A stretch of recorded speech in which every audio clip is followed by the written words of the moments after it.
Okay, ma'am. So the next question is, if you had the opportunity to have a conversation with any finance expert or economist, who would it be and why? Ma'am, what's the one misconception that people have about finance and you would like to correct?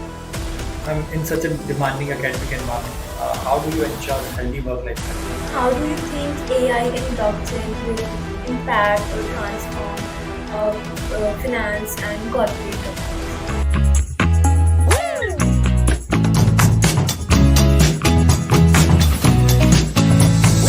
How do you think AI and blockchain will impact or transform uh, finance and corporate governance? See, actually, corporate governance is part of finance literature.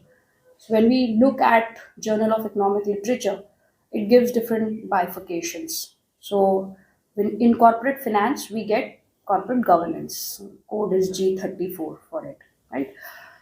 So when we talk in the domain of finance, the automation, the augmented use of technology brings a lot of transparency, which is one of the pillar of corporate governance. So when we look at AI, blockchain, it brings those synergies, or it brings to the table what was envisaged to have lesser information asymmetry, right? So governance is, as a stakeholder, whatever I know as a manager or director, my stakeholder should know. So AI brings that kind of automation, that kind of real time synchronization, that kind of predictability of certain attributes, playing and tweaking the with the information we have. So it's a consequential, it helps in improving the consequences. So, like corporate governance core talks about reducing information asymmetry.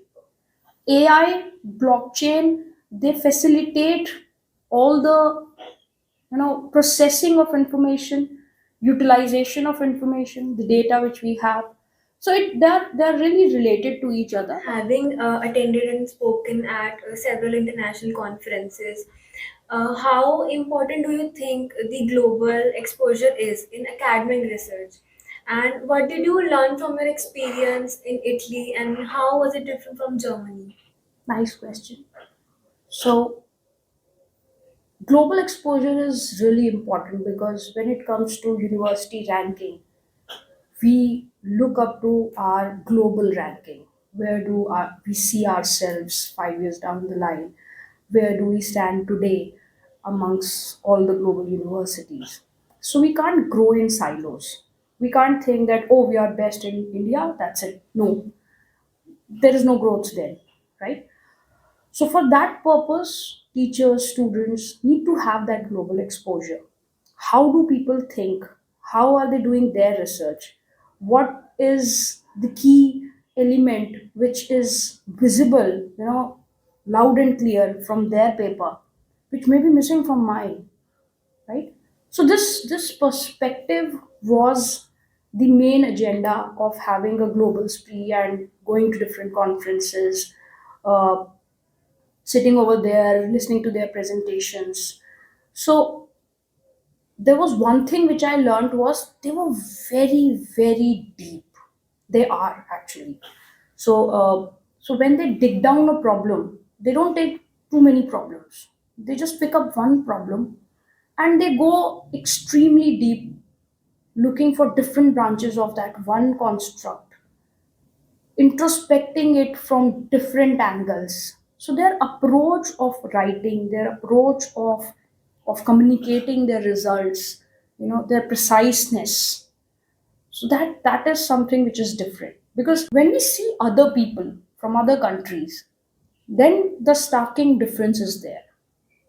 And that's why whatever our position is amongst the 300 to 400, between 300 to 400 we are there, and they are in top 100 or top 50. I've been to Monash University, which is amongst the top 50 universities in the world, and they are not as old as Delhi University is. So what was that distinct feature? So when I was having conversation with them, the professors of there, I saw their cubicles, so they have this tendency of creating diagrammatic and impressions, right? So they all have big papers. This is a small paper, but they have big sheets.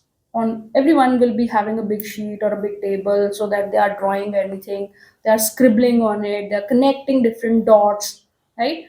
So that the mindset which they have, they try to bring it on paper and then communicate it in the most efficient way. So this was my most recent, amongst the most recent visits.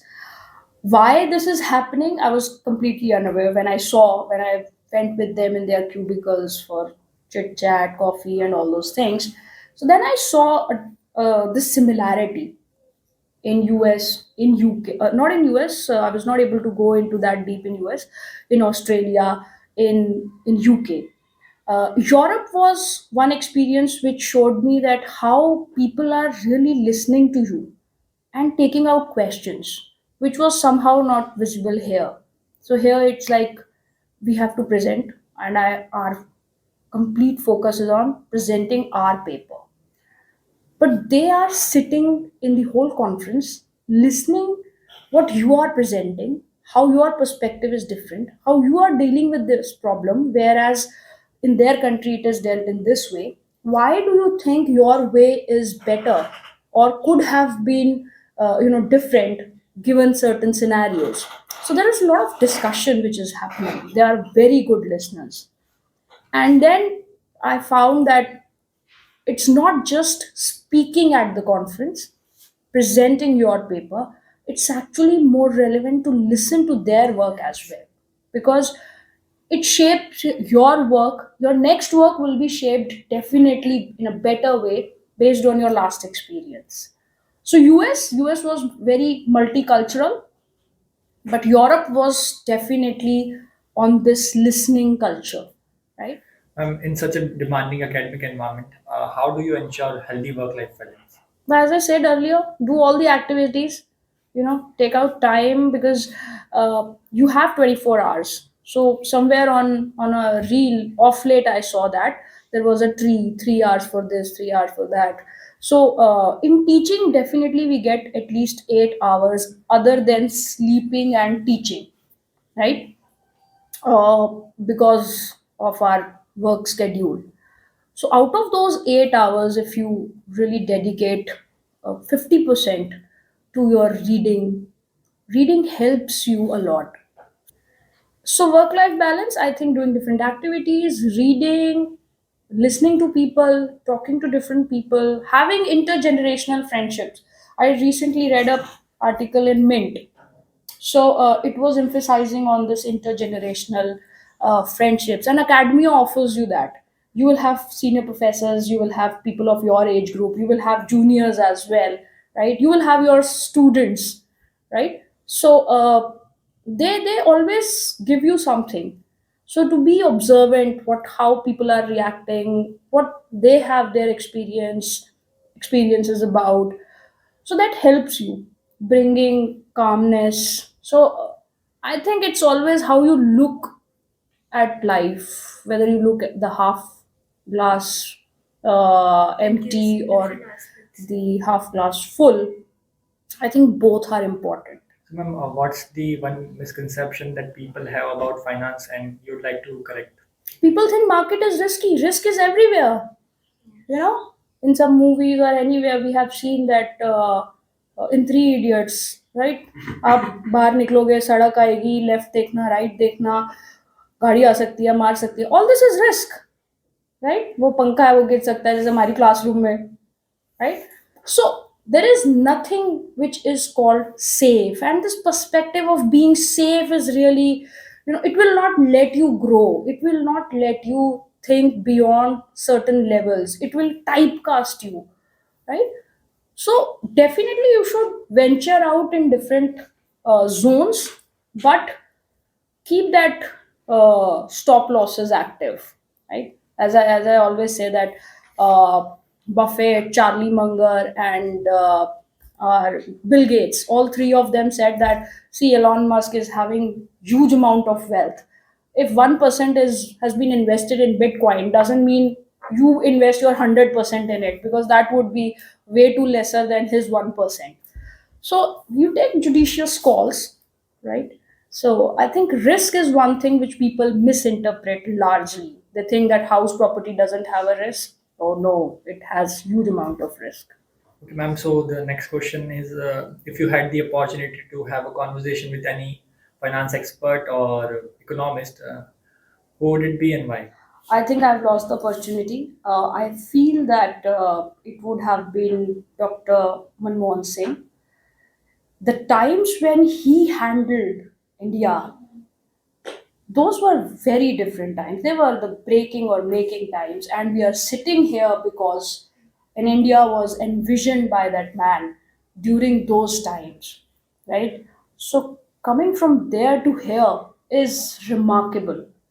So I think he has done really fabulous work. I mean, fabulous is not the word which can really represent what he has done, what kind of clarity he was having, and I think he is someone we should read about, the work he has done, the nuances he has noted down. So that's one economist I look up to.